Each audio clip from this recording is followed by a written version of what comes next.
Olá, você que é amigo aí do nosso canal, Omar Bianchi, desse programa Três Dedos de Prosa.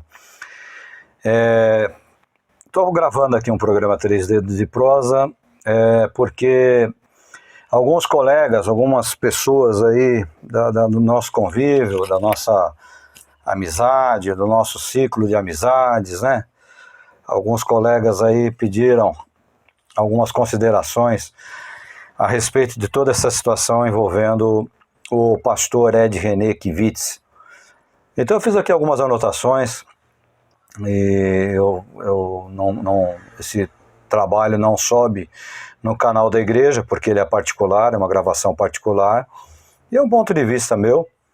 Vou estar repartindo aí com alguns colegas, você que está assistindo, você talvez que não tenha nem conhecimento do que envolveu a vida do pastor Ed René, mas ele andou falando algumas coisas aí, aliás, ele já vem falando algumas coisas aí há muito tempo. Então eu começo dizendo, que pena, né? Não é esse tipo de polêmica boba que nós estamos precisando num momento tão delicado que a gente está vivendo como país, vivendo como povo evangélico. Não precisaríamos de polêmica boba, né? Mas eu prossigo também com muita tristeza, dizendo que os argumentos explicados ou externados pelo pastor Ed René, que eu considero um colega, não sei se ele me considera um colega ou não, mas ele é um pastor, eu também sou um pastor, eu sou um teólogo, né? Não sei se ele me considera ou não, na soberba dele, na arrogância dele, talvez não olhe para baixo, para aqueles que alguns acham que estão abaixo, né? Precisa ver do ponto de vista divino, ponto de vista espiritual, se existe alguém abaixo de outro. Mas, enfim, você entende o que eu estou falando.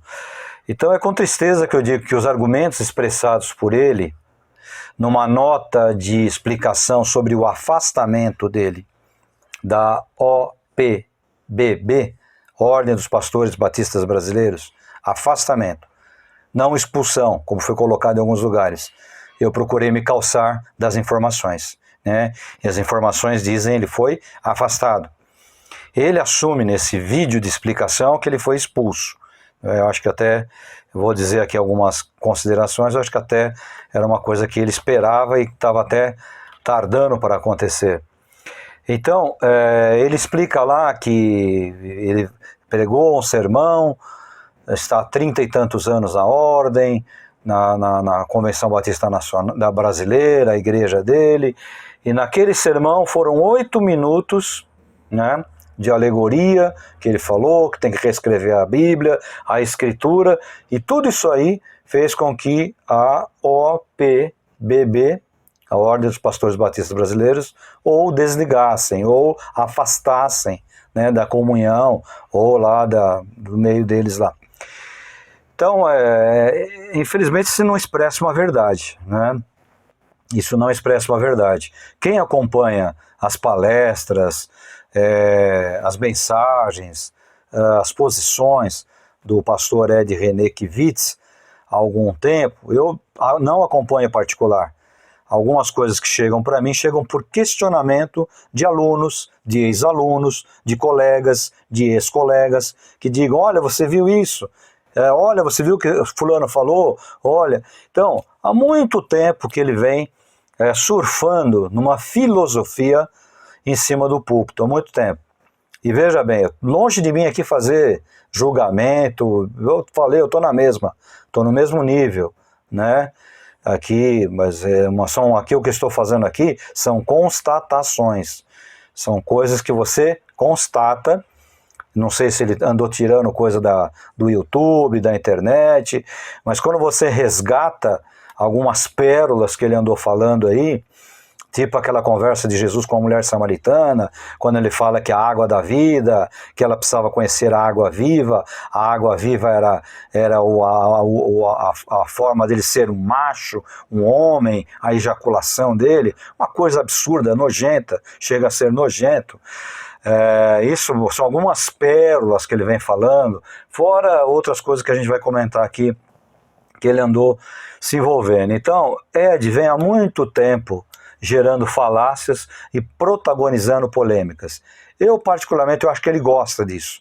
Eu acho que ele joga isso porque ele sabe que isso vai voltar, né? Então, polêmica entre cristãos e outros segmentos. Muitas pessoas seguem o pastor Ed René, muitas pessoas seguem o pastor Caio Fábio, porque são modos de pensar que eles gostam. As pessoas gostam e se veem, se enxergam nessas posições totalmente antibíblicas. Veja, não estou fazendo julgamento precipitado, eu estou fazendo constatações. Você falar para mim que essas posições, né, inclusive o universalismo que a gente vai falar aqui, que no final das contas todo mundo vai para o céu, se você falar para mim que isso tem argumento e base bíblica, então a gente está lendo Bíblia diferente. Todas essas Bíblias que eu tenho para trás de mim aqui, elas devem ter algum defeito, né? E Bíblias que eu leio há muitos anos, estudo há muitos anos. Então ele assumiu, embora digam que tenha desmentido e até apagado essas mensagens, uma posição muito contrária às Escrituras Sagradas, apoiando e divulgando o liberalismo. Em certo ponto eu até entendo o pastor Ed René, em certo ponto até concordo com muitas coisas que ele fala, porque a igreja evangélica principalmente, ela assumiu um tom legalista de uns anos para cá, um tom de julgamento de pessoas, né, de afastamento de pessoas, uma expressão que se usa muito no mundo, fritam as pessoas por posições sexuais, por posições políticas. Então, ao invés do diálogo, da conversa, que foi o que o mestre Cristo fazia, o que o Cristo fazia era conversar, era dialogar, para chegar num ponto, não forçar as pessoas a ser alguma coisa, legalismo barato, farisaísmo. Nisso aí concordo muito com o pastor Ed René. Muitas das coisas que ele coloca, concordo 100%. Né? Concordo 100% com o pastor Caio Fábio. Ouço muita coisa do Caio Fábio. Você é louco, onde já se viu, esse cara apostatou.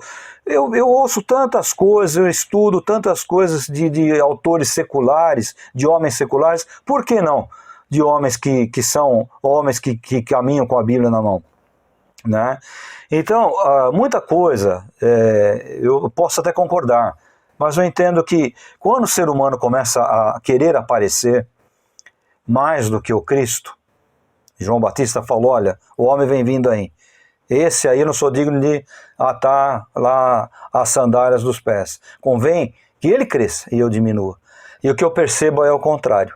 Não só na posição de Ed, mas na posição de vários homens. Inclusive a arrogância também do Caio Fábio é uma arrogância, às vezes, que você ouve alguns argumentos dele, tudo, mas você engole. Porque é uma arrogância de alguém que é superior. E olha, esses dois caras, Ed René, Caio Fábio, que eu estou usando aqui mais porque eu estou falando da atitude de Caio Fábio, não da pessoa de Caio Fábio, não do colega Caio Fábio, mas da atitude que ele tomou, principalmente dessa atitude nesse vídeo, onde ele está todo alegrinho, batendo os pés, dizendo que ele foi vítima, tal, por 8 minutos, é mentira, não foram 8 minutos, isso aí tem sido uma constante, né? Vai amontoando até que chegou um ponto que a Ordem dos Pastores Batistas Brasileiros teve que tomar uma posição de afastamento, de tipo uma disciplina, eu não sei como é que funciona direito lá.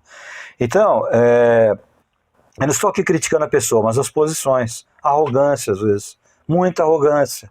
E esses caras são muito inteligentes, eles são acima da média. O Caio Fábio é um gênio. O Dr. Rodrigo da Silva, ele fala, né? Ele teve uma entrevista aí com o Caio Fábio, e ele fala, o Caio Fábio é um gênio. Eu também concordo. O homem é um gênio, o cara é uma máquina de guardar coisas, é um cara que tem muitas posições interessantes, tá? E eu não vou entrar no campo teológico aqui, mas as coisas começam a escorregar. O que eu mais vi de assustador no pastor Ed René foi que ele prega o universalismo, que eu falei, não sei se ele apagou isso ou não, andaram falando que ele andou desmentindo, né? Discípulo do Rob Bell, um pastor americano que veio com esse negócio, que no final, que Deus é esse que vai punir as pessoas, imagina, no final ele vai dar um jeito, todos serão salvos porque Cristo morreu por isso. Então veja, isso é um absurdo teológico, que uma criança que tem um básico conhecimento dentro da igreja, com 6 anos de idade, uma criança ela vai poder falar, não, isso é um erro teológico, né? Você está anulando toda a obra salvífica, a obra de salvação, a obra vicária do Cristo. Você está anulando a obra do Cristo. Quando você fala, então, quer dizer que Cristo veio aqui de bobeira? Quer dizer que nós que cremos, os nossos pais que creram, né, os pais da igreja que creram, aqueles que morreram no passado, vítimas de perseguição que creram à toa, morreram à toa, em vão. Então é um crime teológico que esse Rob Bell começou a inventar lá nos Estados Unidos. Aliás, todos os lixos, coisas boas e muitas coisas ruins, e os lixos vêm sempre dos Estados Unidos da América, os lixos doutrinários. E o Rob Bell foi o autor dessa história do universalismo, um dos pais do universalismo, que o Ricardo Gondim, que o Ed Renekiewicz abraçaram de forma muito imponente, abraçaram essa questão, é verdade e tal, e aí começaram então essas filosofias que já vêm de anos. Não foram 8 minutos, Ed, você me perdoa, mas você mentiu nesse vídeo, você não foi julgado por causa de 8 minutos, né? Apesar que as pessoas fazem isso mesmo. Eu tive uma situação um tempo atrás, que por alguma situação as pessoas anulam toda uma história de 15, de 20 anos, as pessoas são assim, elas te condenam por causa de 8 minutos mesmo, mas no teu caso não foram 8 minutos, você já vem falando coisas absurdas, e essa do universalismo é um absurdo que acaba com toda a teologia bíblica que nós ensinamos, que nós cremos, né, que nós acreditamos, que nós passamos adiante dentro das Escrituras Sagradas. Então, é um absurdo teológico.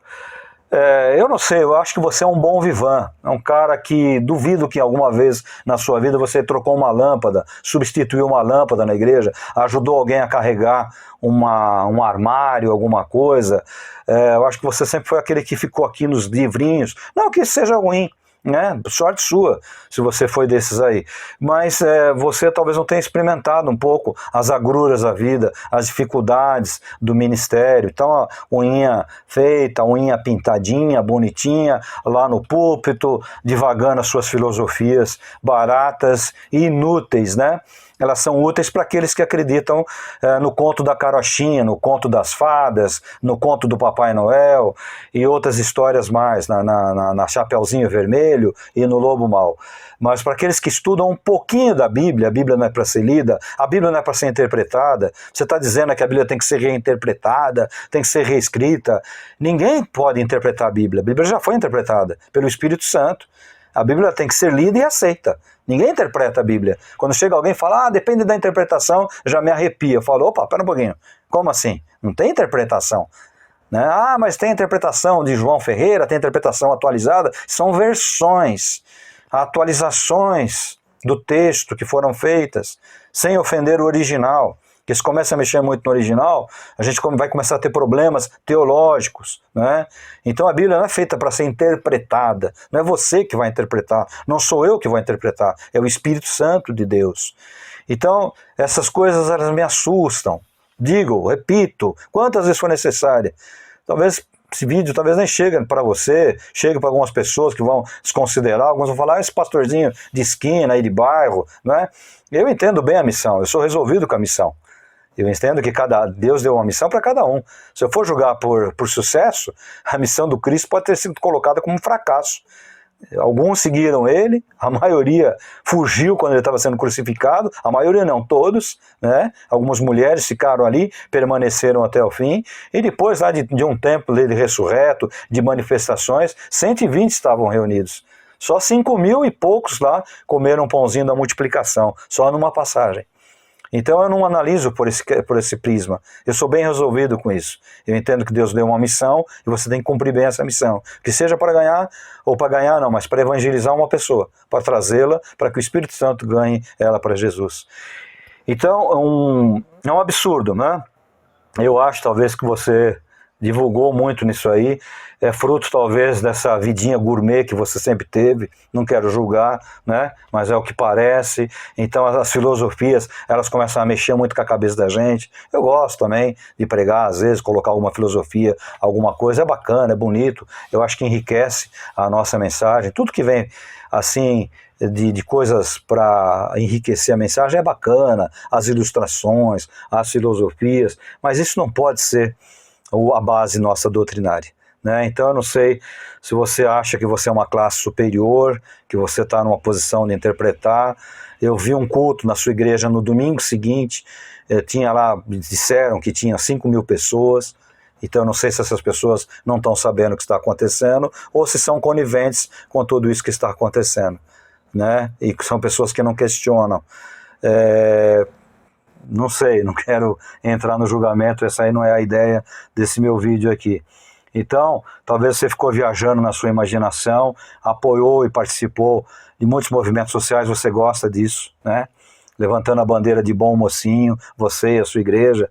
Enquanto você apoia movimentos socialistas, você sabe disso. Enquanto você apoia pastores que apoiam movimentos socialistas comunistas, você sabe disso. Enquanto você apoia pastores que dizem que sexo antes de casar, tanto faz, né? Eu vejo na Bíblia que sexo é casamento. Casamento não é pedaço de papel. Papel não vale nada. Papel você rasga, você queima e faz outras coisas que eu não posso explicitar aqui. Papel não é papel, Bíblia, né? Sexo é casamento, casamento é sexo, tá? Então, eu sei que você faz tudo isso. Não sei se você andou apagando ou não. Esses vídeos não me interessam também. Mas eu ouvi e vi esses vídeos você falando isso. Eu vi numa palestra você falando isso. Que você não era capaz de dizer para um filho teu que tinha que se guardar para o casamento. Eu ouvi com esses ouvidinhos aqui, né? Tá um zumbido aqui agora. Tô meio surdo, mas na época eu ouvi e ouvi bem. Então você apoia, você sabe disso. Amiguinhos seus como Ariovaldo Ramos, que chega a comparar um bandido criminoso sem vergonha como o Lula Arápio, chega a compará-lo a Jesus Cristo. Isso também eu ouvi e vi. Em cima de um caminhão, e não foi uma vez, foram várias vezes. Então são seus amiguinhos. Então não sei, de repente você está numa esteira política e muita gente está caindo de gaiato aí. Quem sabe você, num futuro governo do PT, do PSOL, de um outro movimento comunista, ou quadrilha comunista, que se intitulam partidos políticos, quem sabe você vai ser convidado para ser secretário de ação social, secretário de cultura, e nós não estamos sabendo. E o pessoal lá da sua igreja está lá maneando a cabecinha para cá e para lá, e de repente vão votar nesse candidato que você vai colocar, porque você tem interesse. Não sei, eu tenho todo o direito de desconfiar disso aí. Assim como seu amiguinho, Silas Malafaia também, que anda puxando o saco do presidente, mas ele puxou o saco de Dilma, ele puxou o saco de Lula, ele puxa saco de quem está lá na frente. Tem muitas coisas boas, como eu falei de você, que tem coisas boas, de Caio Fábio tem coisas boas, de Ricardo Gondim, Malafaia tem muitas coisas boas também, mas é malandrão, na minha opinião ele é malandrão, né? E ele talvez também saia senador, eu não sei, eu tenho todo o direito de desconfiar, pela posição que vocês colocam, pela postura de vocês, eu tenho todo o direito de desconfiar, tomara que eu esteja errado. Tomara que amanhã eu engula, alguém fala, tá vendo? Você desconfiou e estava errado. Tomara que eu engula mais essa daí. Não tem problema nenhuma. Não tem problema nenhum. Como eu falei, sou bem resolvido. Então, eu não sei. Convém que ele cresça, que nós diminuamos, né? Parece que a situação aqui é o contrário. Então você está sempre aparecendo. Você gosta disso aí. Você gosta dos holofotes. Né? Você está meio da turminha do Estevão Hernandes, de Edir Macedo. Vocês gostam de holofote. Vocês gostam de estar na mídia, na revista Veja, né? na Folha de São Paulo, vocês gostam da mídia. Para vocês isso é importante, para vocês isso tem valor. Vocês não têm dimensão do que é a eternidade. Porque na eternidade não tem nada disso. Talvez você até saiba, né? Mas na eternidade não tem nada disso aí. Tem gente que pensa que eu vou encontrar meu papai, encontrar minha mamãe lá. Eternidade é outra dimensão, meu amigo. Não tem fama humana, não tem dinheiro, não tem, viu quantas pessoas eu ganhei para Jesus na minha coroa? Não tem vaidade lá, vaidade é coisa daqui. Vaidade, títulos, são coisas daqui. Holofotes são coisas daqui. Estar na mídia são coisas daqui. Então nós vamos ter muitas surpresas, como muitas pessoas dizem. Eu acho que não vou ter surpresa nenhuma, porque a mentalidade, essas emoções daqui, aqui elas ficam, aqui elas passam e permanecem. Então, repito, você é uma mente privilegiada. Você é um cara que tem um carisma, você é um cara de uma boa homilética, não tenha dúvida disso, muito apurada, mas acho que você deu uma exagerada na dose, né? Eu duvido que você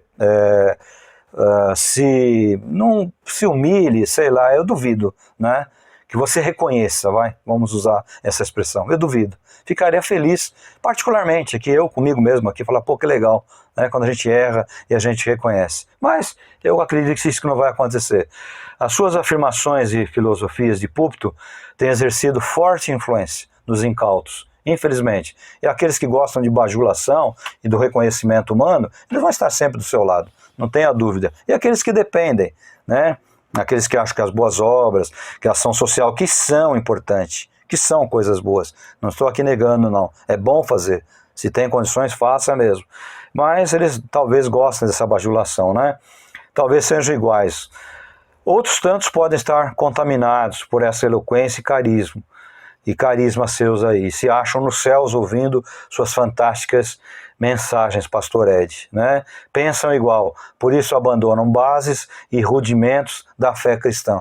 Bases e rudimentos, coisas básicas, coisas que são tradicionais, coisas que são mínimas na nossa fé cristã. Abandonam tudo isso quando embarcam nesse tipo de pensamento. Alguns podem dizer, dor de cotovelo, pastorzinho de bairro. Já falei, eu sou um pastorzinho de bairro, mas sou bem resolvido com a minha missão. Sou bem resolvido com a minha missão. Sei qual é a minha missão e procuro cumprir bem. Eu já falei, né? Alguns, a missão é alcançar uma vida, levar o evangelho para uma vida. Alguns é alcançar multidões através da televisão, através das palestras. Cada um tem que ser bem resolvido com a sua questão. Alguns serão bons pais de família, alguns serão boas mães, alguns serão bons filhos. Isso é o bastante. Lá no céu não tem essa graduação que nós entendemos aqui na terra. Então, sem dor de cotovelo, sou convertido ao Cristo da cruz. Sou convertido a batista, a pentecostal, a nenhuma denominação. Sou batista porque entendo que é o melhor regime administrativo, é o melhor regime bíblico, né, mais democrático, mais transparente. Por isso sou batista, não pretendo jamais deixar a igreja batista, seja ela tradicional, renovada. Isso para mim não tem valor algum, né, nenhum valor. Valor para mim tem a salvação no Cristo da cruz, no homem da cruz. Então, posso até concordar, repito aqui, muita coisa que você fala, esses legalistas de plantão, eu concordo contigo 100%, pode ter certeza, meu amigo. Se a gente fosse tomar um café, daria um bom bate-papo, né? Mas eu acho que você exagerou um pouquinho na dose, tá? Não sei se você vai reconhecer ou não. Não sei o que você pretende, como eu falei, eu não sei se o negócio é político, não quero fazer julgamento, porque a ideia aqui não é fazer julgamento. Ninguém sabe disso, só um sabe. Você também tem essa consciência. Mas repito, uma triste realidade, tal qual vista em tantos líderes que se perderam pela fama, criaram seitas, né? Você tem que tomar cuidado, porque alguns te seguem aí cegamente, né? E, quando você segue um líder cegamente, sem analisar, sem ponderar, é o risco de uma seita, às vezes uma seitazinha, uma coisa pequena. Então, você sabe que todos esses não perduram, vão passando, somem do mapa, as coisas são tiradas do meio de uma hora para outra.